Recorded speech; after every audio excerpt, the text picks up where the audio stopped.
Okay, 21 through 26.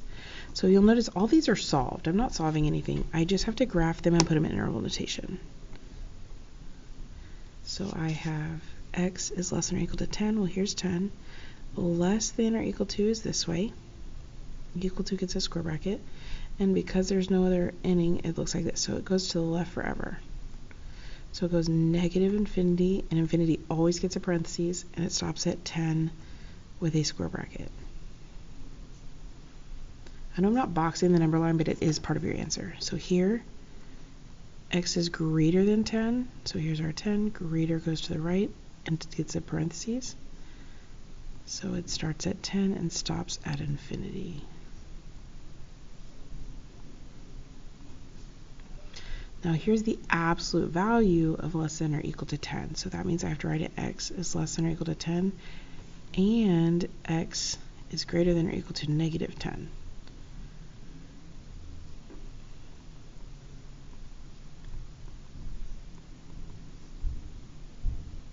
And this is, remember, less than, so it's an and problem.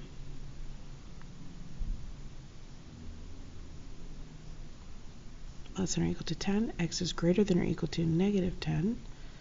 So here it overlaps, and I get negative 10 to 10.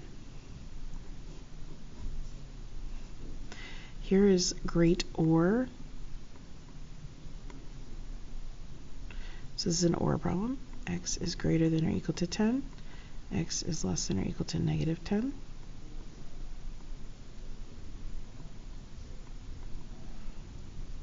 Greater than or equal to positive 10 is this way. X is less than or equal to. So this is an or problem, so they don't have to overlap. So it goes from the left forever, and it stops at negative 10 with a square bracket. Sorry about that. And then it has a gap. Remember, we use that U for the or. Picks back up with a square bracket at 10 and goes to the right forever to infinity. Okay, this is a less than. It's an and problem. What am I writing? Less than. Okay, so x. Oh, freeze. An absolute value will never be less than negative 10. So this is no solution. Now I'm going to show you why. Because the absolute values only give you positive numbers. So here when I graph it, because we get x is less than negative 10, x is greater than positive 10. Negative 10, 10, so x is less than negative 10 is this way. X is greater than positive 10, and it's an and problem. Well, that never overlaps. That's why it's no solution. Now here we have absolute value is greater than negative 10. Well, absolute value is always positive. Positive is always greater than negative 10.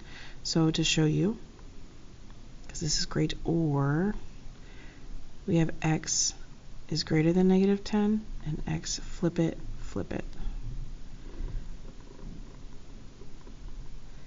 Greater than negative 10 goes that way.